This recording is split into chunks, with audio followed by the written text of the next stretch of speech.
What's going on, everyone? Welcome back. Today we've got our Week 16 NFL game picks, outright versus the spread, along with our locks of the week. So make sure to tune in. If you enjoy, hit that like button, subscribe, give us a follow on Twitter at AllDayPigskin to continue interacting with us there. And let us hear it in the comment section. Do you agree, disagree, along with any other questions you guys might have? We will do our best to answer them all. But with that being said, let's get right into it. And before breaking down all these games, I do want to highlight OddsJam once again because it continues to be the place that I use for all of my NFL betting research. And whether it's the NFL or really any other sport, this is the place to check out for your live line shopping, for your sports book comparisons, to guarantee you're getting the best possible odds so you get the biggest profit. And not only that, but also check out OddsJam's betting tools, like their positive EV tool, which shows you line discrepancies so you know you're getting the best odds, or their arbitrage tool, which gives you equal and opposite bets for a risk-free return. Link will be in the description, so make sure to check them out now. But with that being said, let's look at our games, starting with the Cleveland Browns at the Green Bay Packers. Kicking off our Saturday games, the Browns 7-7 after losing to the Raiders. The Packers 11-3 after barely beating the Ravens. And this is a situation where I continue to say it. The Browns, to me, all season long have been a team that's not as good as their record would suggest. Now, maybe, okay, you give them a pass for last week because they were absolutely riddled with COVID cases to the extent where they were down to their third string quarterback. Now, it won't be as bad this week, but the level of competition is much, much higher here against the Green Bay Packers. Also, it's in Green Bay. And honestly, whether it's Baker Mayfield or really any other quarterback here for the Cleveland Browns, and even if they were at 100% health, I would be picking the Green Bay Packers because I just think when it comes down to it, the Browns won't be able to rely on their rushing attack throughout 100% of this game, which is ideally what they want to do, because the Packers have the type of, aerial success with Aaron Rodgers and Devontae Adams where they can score points a lot quicker, they can pull away a lot quicker. And with that being the case and how, mistake-prone Baker Mayfield is, I think the Packers just find themselves in a natural, advantageous situation. I think they could potentially, find themselves with a big lead quicker than what the Browns might. And in those situations, the Browns aren't made to come back in those type of games. For that reason, I like the Green Bay Packers. Offensively, Aaron Rodgers has been on a roll. He's in the MVP consideration, obviously. Defensively, the Packers, I feel like they either show up or not at all, but I think they can show up versus a team like the Browns. Give me the Packers here to win this game outright. On the spread is where it's interesting. The Packers at -7.5. But again, I just don't have all that much faith in the Browns. Ideally, I tease that number down to under a touchdown and then pick the Packers that way because, we've seen the Packers before kind of come out flat and give them some points, and that way still win, but ultimately have issues on the spread. So maybe tease that number down and then go with the Packers that way. But afterwards, moving on, we have the Arizona Cardinals versus the Indianapolis Colts. In Arizona, the Colts 8-6 after beating the Patriots. Huge win for them there. While the Cardinals 10-4 after losing to the Lions. Are you kidding me? That was absolutely embarrassing. In fact, that was a game where it wasn't even close. The Cardinals played from behind all game long and never really even caught up. Whereas the Colts, exactly how we said last week, they are one of these better teams as of late. Forget about the fact that they have 6 losses. They have been one of the best teams as of late. Their defense has been tremendous. Offensively, Jonathan Taylor continues to get it done. Yes, they're expected to be without Quentin Nelson due to COVID, but I still think right now they're the more consistent team. Now, don't get me wrong. I wouldn't be shocked if the Cardinals end up winning this game because they are one of these hot and cold teams. But to me, the Colts are just a little bit more consistent right now, overall, offensively and defensively. I like Kyler Murray again, but you know, can you rely on him? Is he going to be the Kyler Murray of the MVP consideration, or is he going to be the Kyler Murray that lost to the Detroit Lions and that struggled to put up points without DeAndre Hopkins? Now, again, obviously the Cardinals are going to be without Hopkins. He's on the IR. We'll see about James Conner. I believe that he will end up playing. So 2 huge pieces there. But even without Hopkins, Kyler Murray should be able to take advantage of other defenses with guys like AJ Green, Zach Ertz, Christian Kirk.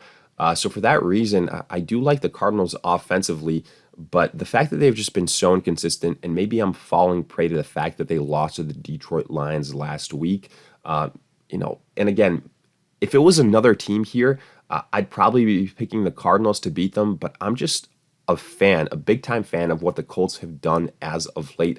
I've been saying it for several weeks now. I think they're one of the more underrated teams. You do not want to play this team in the playoffs. They're just a very solid team throughout, offensively, defensively. Give me the Indianapolis Colts to win this game. I think it'll be close. Don't get me wrong. The Cardinals are at -1.5 on the spread at home. So for that reason, I'll take the Colts outright and on the spread. Next up, we've got the Detroit Lions at the Atlanta Falcons. The Lions 2-11-1 coming off a win versus the Cardinals. Who would have thought? Well, the Falcons 6-8 after losing to the San Francisco 49ers. And normally here, I would say, the Detroit Lions actually have a pretty legitimate chance because the Falcons, even though, they have several wins more than the Lions, it's one of those situations where forget about the number of wins. The Falcons aren't really all that great either. But the problem is that the Detroit Lions expected to be without Jared Goff, and that is a huge, huge loss. And I get it. Jared Goff isn't the most beloved quarterback in the NFL, but compare him to what the Lions have behind him as far as quarterback options, and you see how big of a loss this really is. Now, sure, the Lions are expected to potentially get DeAndre Swift back, and that's a huge win for them. But, reports have been that he could be less than 100% on a snap count, which wouldn't surprise me. And, obviously the Lions are still going to be without TJ Hawkinson. He's on IR. But to me, Jared Goff is such a huge, huge loss. And I think that that's going to impact the entire offense. And for that reason, I have to side the way of the Falcons here. As many issues as they might have, which there are a bunch, a suspect defense, a rushing attack that's inconsistent at best, and a turnover-prone Matt Ryan. But here, I think they just get lucky. I think they get good timing facing the Detroit Lions at this point in time. And ultimately, I have the Atlanta Falcons winning this game. If Jared Goff was playing, it'd be a different conversation. But since he's not, give me the Falcons outright. On the money line, a little bit interesting. Here, if you want to get a little bit cute with it, the Falcons at -6. If you think, they're that big of a fraud of a team, which I'm not saying they're not. But again, if Jared Goff was playing, I'd probably pick the spread.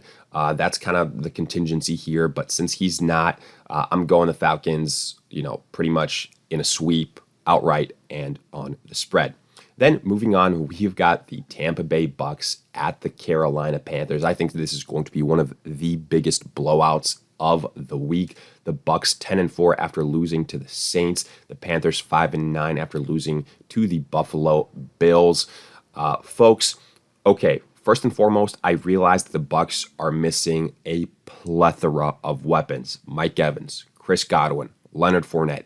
All of a sudden, it's a situation where all of that depth that they had is under question, but they're facing one of the worst teams in the NFL in the Carolina Panthers. Again, don't let the fact that they have 5 wins fool you. This is an atrocious team. They don't have an answer at quarterback. It's like they're using a quarterback, committee type of situation, and that's the worst thing you want to do. They're going to use Cam Newton and PJ Walker and Sam Darnold. I mean, that's absolutely asinine.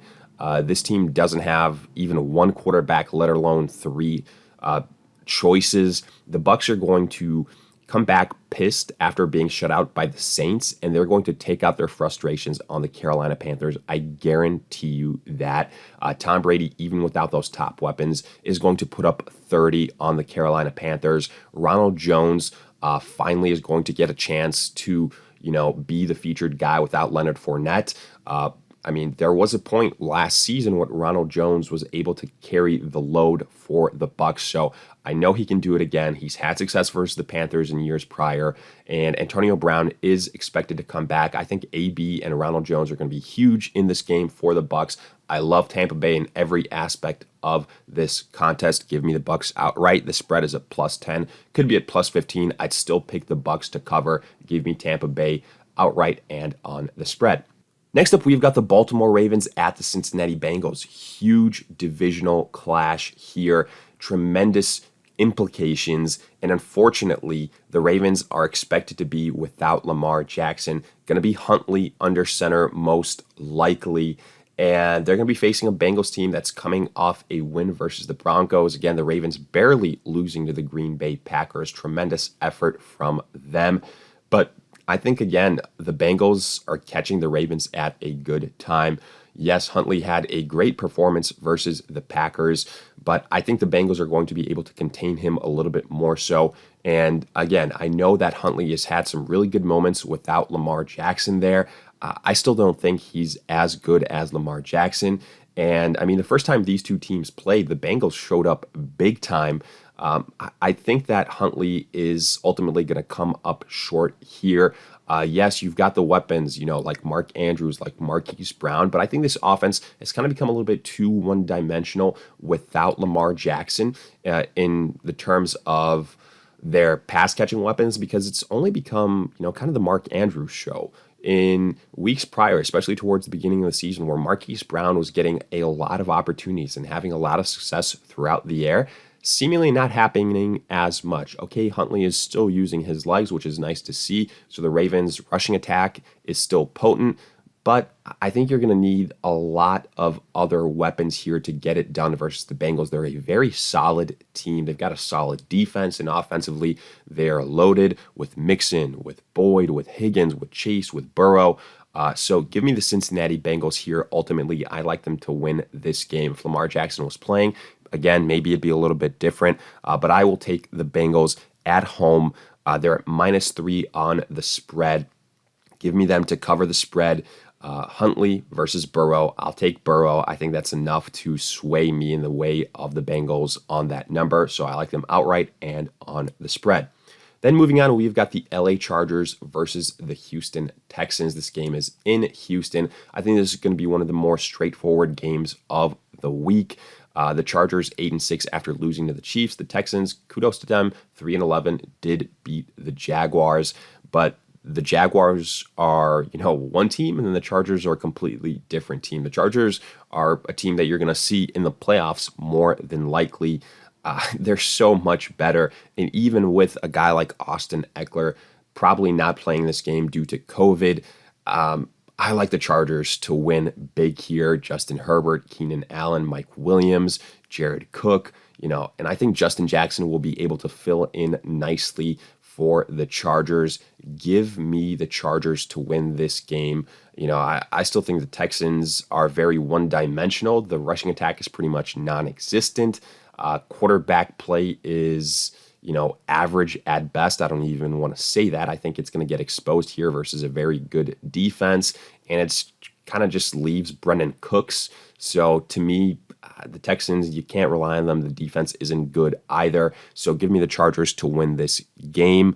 The question is, what do you do on the spread? Because the Chargers sometimes do have the tendency to let teams kind of stay close. And the spread here is at +10 for the Texans. So a pretty big number. But at the end of the day, I think the Chargers are the much better team here. I think there's a huge difference in talent level at this point in time. Give me the Chargers to cover the spread.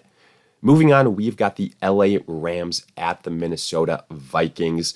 So huge game here. The Vikings coming off a win versus the Bears, and the LA Rams coming off a win versus the Seattle Seahawks. They're at 10-4. The Vikings are at 7-7. This game is in Minnesota. For the Rams, they were able, obviously, last week to be victorious despite all the COVID issues that they had. I think they're going to have a little bit tougher go here versus the Vikings. The big news for the Vikings is they're going to be without Dalvin Cook. He's on the COVID list, so that means Alexander Madison will be featured. And so far this season, when it's been the Alexander Madison show and he's gotten his opportunities, he's done fairly well. So I think there's, going to be still success on the ground for the Vikings. The question is, when the Rams come out, are they going to come out so quickly and so successfully where it's 14-0 in the blink of an eye and the Vikings have to abandon the run? Because I think that's potentially where the Vikings could get in some trouble. I think this will actually be a pretty high-scoring affair here. Both these teams have the aerial success to make it a shootout type of situation. But at the end of the day, I still think the Rams are the better team. I think they're a little bit more consistent. I think they have more weapons to work with. I think they're a little bit more balanced. Defensively, they have all the stars in the world, but it's just a matter of them playing consistently. So I'm not necessarily going to say that the Rams' defense is leaps and bounds better than that of the Minnesota Vikings. The talent is there. It's just putting it all together. But I still think the Rams are a little bit more balanced. I have more faith in Matthew Stafford than I do Kirk Cousins, who, to his credit, though, Cousins has been playing very, very well this season. However, I will take the Rams on the road. The Vikings are at +3. I don't think that number is all that huge, so give me the Rams outright and on the spread. Moving on, we've got the Jacksonville Jaguars at the New York Jets. Not exactly a big-time matchup here. The Jaguars, 2-12. The Jets, 3-11. So what do you look forward to in this game? Well, the battle of the two rookies, the top two picks, I guess. Trevor Lawrence versus Zach Wilson. Both these offenses will have a chance to put up some points because both these defenses stink. I still have to lean the way of the Jacksonville Jaguars here.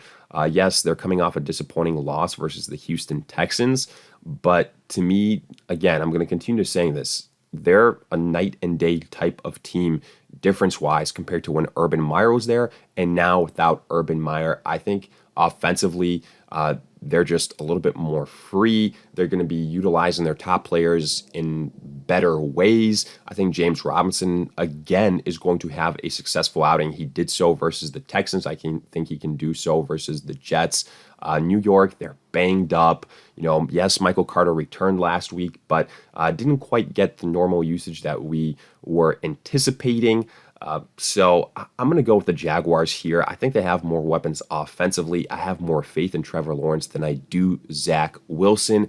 Give me the Jaguars to win this game outright. The New York Jets +1 at home. It's pretty much a pick'em. So whoever you like outright, I suggest going with them on the spread. For us, that is the Jacksonville Jaguars.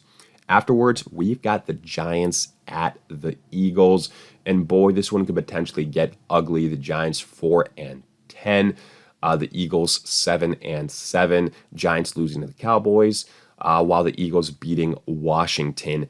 The reason I said this one could get ugly is because the Giants are going to be without Daniel Jones. They're going to be without Mike Glennon. So it's going to be Jake Fromm at quarterback. And, I think there's something to be said about starting your third string quarterback versus the Eagles. And I get it. The Eagles, they can potentially let you down. They lost the first time these two teams played. The defense on paper should do really well. But again, you never know. With these divisional clashes, the Eagles can let you down from time to time. And I wouldn't be shocked if this is, a low-scoring affair, something like that, where Jalen Hurts struggles. It's definitely all on the table. But I'm looking at it from a perspective of the Giants were already, untrustworthy with Daniel Jones. They were pretty much unwatchable with Mike Glennon. What's it going to be with Jake Fromm under center? Saquon Barkley is clearly, not 100%. So the rushing attack not at full force. In terms of wide receivers, they're still banged up, the pass catchers for the Giants here. I think they're going to need all the help in the world. To me, I wouldn't be shocked if this is a low-scoring affair, something like 17-10. I'll take the Eagles right now. I think they're much healthier. Jalen Hurts coming off a very impressive effort. Miles Sanders also playing well. Dallas Goedert. So they've got more consistent weapons here. I think they're much better defensively. Give me the Philadelphia Eagles to win this game outright. But on the spread, I'm actually going to take the New York Giants here. The Eagles getting -9.5. They haven't exactly blown out too many teams so far that they've played. In fact, in situations where they should blow out teams, it's kind of been closer than it should be. So I'm going to take the Giants here. I think this is going to be a 17-10 type of situation where the Eagles ultimately end up winning, but end up winning ugly. So I'm going to take the Eagles outright, but the Giants on the spread. Then moving on, we've got the Buffalo Bills at the New England Patriots. A huge divisional clash here yet again. And, this is a game where the New England Patriots are coming off a tough loss versus the Indianapolis Colts. They're at 9-5. The Bills beating the Carolina Panthers. They're at 8-6. If they win this game, these two teams are going to be tied for the division, having split the series. Obviously, the Patriots winning this first game, and now if the Bills win the second game, it's 1-1. And honestly, that's kind of the way I think this one goes, because the reason the Patriots won the first game, let's not, mix words. It's because it was, in terms of weather conditions, something, out of a storybook where the winds were absolutely insane, where the Patriots only threw it like 2-3 times. That doesn't happen every single game. I think that was more so an anomaly other than anything else. And I'm going to go with the Buffalo Bills to win this game. I still think that they have the much better quarterback. I think that they have the better pass-catching weapons, even though, there are some issues here. Cole Beasley, Gabriel Davis, both not going to play. So it's going to be Stephon Diggs. It's going to be Dawson Knox. It's going to be Emmanuel Sanders. The rushing attack is where I do think the Patriots have the advantage, but they will be without Ramondre Stevenson. So potentially the Damian Harris show we will see. I think you're going to, observe another lower scoring type of game here, something around the realms of 20-17, in that neighborhood here. I think the Patriots are going to have to throw the football a lot more. They are favored here for what it's worth at -2, but I think this is just a series where it has split written all over it. The Patriots won the first game, and yes, this game is in Foxborough. I understand it. But I think the Bills are still the slightly better team. Give me Buffalo to go into New England to win an ugly, low-scoring game. Ultimately, Josh Allen will be the difference maker. I like the Bills outright. And considering that they're getting +2, I like them on the spread as well. Then, moving on, we have got the Chicago Bears at the Seattle Seahawks. The Bears 4-10 after losing to the Vikings. The Seahawks 5-9 after losing to the Rams. And normally I'd say, okay, the Seahawks defense is so bad that the Bears have a chance to do something interesting here, but they're going to be without Justin Fields. Andy Dalton unavailable. So it's going to be the Nick Foles show for the Chicago Bears. They're also another team that's down to their third string quarterback. Now, I do think Nick Foles is, if you're looking at third string quarterbacks, he's probably the best third string quarterback in the NFL. I think he can run this offense, again, especially versus a very, very bad Seattle Seahawks defense. But at the end of the day, I think the Seahawks, as broken as they have looked versus a bad Bears secondary versus a Bears offense that is suspect down to their third string quarterback, I have to go with the Seattle Seahawks here. Again, I wouldn't be shocked if this is an ugly game where it's closer than people think, even with Nick Foles under center. But the Seahawks with Tyler Lockett, with DK Metcalf, Rashad Penny, the Rams, no shame in losing to them last week. But the Chicago Bears, that's a completely different conversation. Again, they're one of the worst teams in the NFL. Not saying the Seahawks are much better, but I'll go Russell Wilson over Nick Foles. Give me the Seattle Seahawks to win this game. On the spread is where I might get a little bit froggy here. The Seahawks are getting -6.5. If, you tease that number to like -7.5, -8, I might actually go the Bears in that way. Or if you want to do it the opposite way, Seattle getting like -4, something like that, then pick the Seahawks. That's kind of how I would approach this situation. Picking it exactly outright at -6.5 is a little bit, I think, too risky. So I would tease it like how I mentioned, and then either go the Bears or the Seattle Seahawks. So moving on, we've got the Denver Broncos at the Las Vegas Raiders. The Broncos 7-7 after narrowly losing to the Cincinnati Bengals, while the Raiders 7-7 after beating the Browns on a last-second field goal. Huge win for them, but they're still less than 100% with Darren Waller not expected to play. The offense hasn't exactly been putting up a lot of points these last few weeks. The defense has been suspect. The Broncos, offensively, Melvin Gordon, Javonte Williams, they can kind of, carry the team when it's close. And then Teddy Bridgewater is a good game managing quarterback. And defensively, they've got some pieces. I think they've got more pieces than what the Raiders do. I think right now they're playing more balanced football than that of the Raiders. I actually like the Denver Broncos here. Don't get me wrong, I think it's going to be a coin flip of a game. These two teams know each other very well. It's a divisional clash, obviously.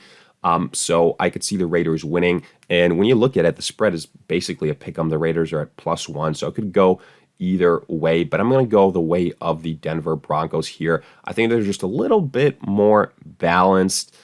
So for that reason, I'm going to go with Denver here to win outright and to win on the spread as well. Next up, we've got the Pittsburgh Steelers at the Kansas City Chiefs. The Steelers 7-6-1 after beating the Titans. The Chiefs 10-4 after beating the Chargers.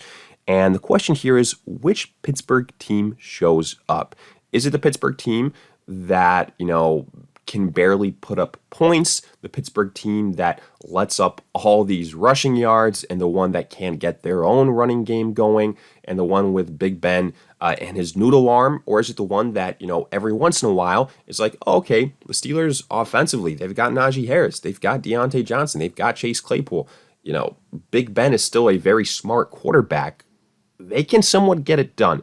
But here versus the Kansas City Chiefs, that's a little bit tough. The only reason why I think this game will be closer than people expect is because the Chiefs are facing a little mini COVID outbreak. Tyreek Hill and Travis Kelce. Those are arguably the top two weapons for the Chiefs, the only consistent scoring guys for the Chiefs. So this is the caveat that I will put on this game. If Tyreek Hill and Travis Kelce play in this game, then I'm going to go with the Chiefs outright. Look, I'm going to probably go with the Chiefs outright regardless because of the Patrick Mahomes factor. But on the spread where the Chiefs are at -7.5, I think that's way too high of a number to go with the Chiefs if they're without Hill and Kelce. I don't think that guys like Mecole Hardman or Clyde Edwards-Helaire are going to be able to carry the load fully for the Chiefs, and that's what worries me here. So if Tyreek Hill and Travis Kelce don't suit up, I will go with the Steelers on the on the spread. I'll still go with the Chiefs on the money line. I think it'll be a lot closer. Ultimately, they eke out a win. It's at home. They've got Patrick Mahomes. They've still got some pieces here, and the Steelers are just so inconsistent. So I wouldn't be shocked if the Chiefs can win either way. But on the spread, I wouldn't get too cute with it here. I think that's, a number over a touchdown. So if Kelce and Hill don't play, taking away a lot of that offensive firepower, I would go with the Steelers on the spread that way. Afterwards, we've got the Washington football team at the Dallas Cowboys. Washington 6-8 after losing to the Eagles. The Cowboys 10-4 after beating the Giants. I think they're going to continue their winning streak. Honestly, Washington is banged up. Their offense has been very inconsistent. I think one of their biggest problems is their inability, week in and week out to get their top weapon involved. That is Terry McLaurin. And here the Cowboys have the offensive firepower. The Washington defense all season long has been underwhelming. I could see the Cowboys coming out quick and putting up a lot of points here versus Washington. And I just don't think Washington has the pace to keep up with the Cowboys.